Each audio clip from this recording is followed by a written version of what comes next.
欢迎收听10月23号的迦南之声，我是诗谦牧师，大家平安。我们今天要一起来分享的是以西结书7章1到27节。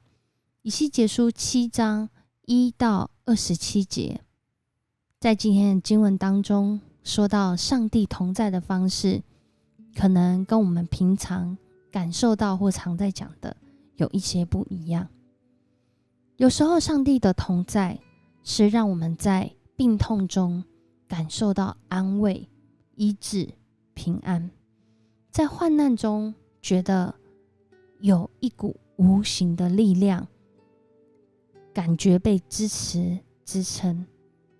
但还有一种同在，就像今天的经文所说的，我不饶恕你，也不连续你，我要照你所做可恶的事惩罚你，这样你就知道我是上主，是我在惩罚你。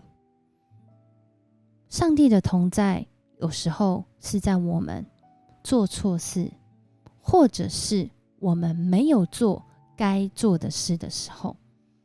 在今天的经文当中，一开始就说到这个以色列的终局临近了，因为上帝他要按着每一个人所做的来回应他。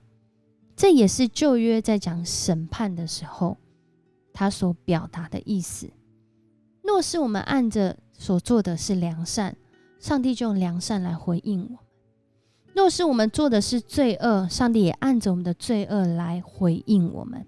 这就是审判。同样都是上帝的同在，而当我们面对到我们没有活出公义，或是我们没有促进公义的时候，上帝他的手临到，很多时候我们承担不起。他的同在让这些不合上帝心意的事显明出来，更是到一个程度，就是集体会因着上帝的同在而经历到毁灭。因为上帝不愿意我们不断的使自己和其他的人活在黑暗、绝望、无可救药，甚至彼此毁灭的当中。他要我们彼此恩慈相待，用公义怜悯来连结众人。这让我想起几天前在南部的一栋大楼失火。这栋大楼曾经风光一时，却因为长期没有人管理，后来整个平台转移，或者是这些商业没落，导致住在这个地方有许多为人所不知道的状况，甚至是弊病。结果一把火就把整栋烧起来。令人很遗憾的是，竟夺取了很多人的性命。如果能够预防，那还会有这样的事情吗？如果活出公义，善加管理，尽了本分，或许有一些事不会这样发生。这是我们的提醒，也再次对我们每一个人来说话。或许我们以为我们正在做的这些事情，上帝啊，我尽这些本分，没有人看到，没有人觉得怎么样。不过上帝都知道。但同样的，我尽这些坏事，只有我自己知道。不要忘了，上帝也知道。他的同在不只是在你难过、平安、顺遂、不顺的时候，也在你罪恶、难堪、羞辱、羞耻的时候。这位上帝无时无刻与我们同在，让我们有信心，有盼望，也有警醒。我们一起来祷告。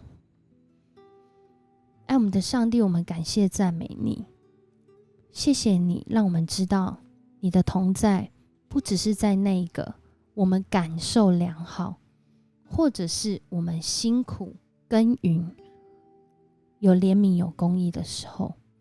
主，你的同在同时也是在我们不义、我们不信、我们不愿的时候。主，谢谢你再次用你的话语提醒我们。主啊，你按着我们所做的回应我们，你纪念我们手所做的工，你也纪念，你也记得我们手所做不义的事。但主，你不愿意我们只停留在这里，而是要救我们到底。谢谢你透过以西结让我们看见主你对我们的心意。主啊，恳求你来拯救我们，帮助我们，让我们有察觉公义的这样的心意跟态度，也让我们讨厌不义的事情、不义的环境，让我们有动力去寻求你的国度降临。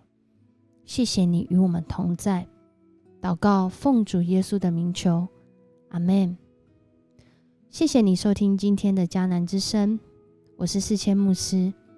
愿上帝的同在时时临到你，不论在什么样的境况，这位爱你的上帝，他必定拯救、帮助，也提醒你。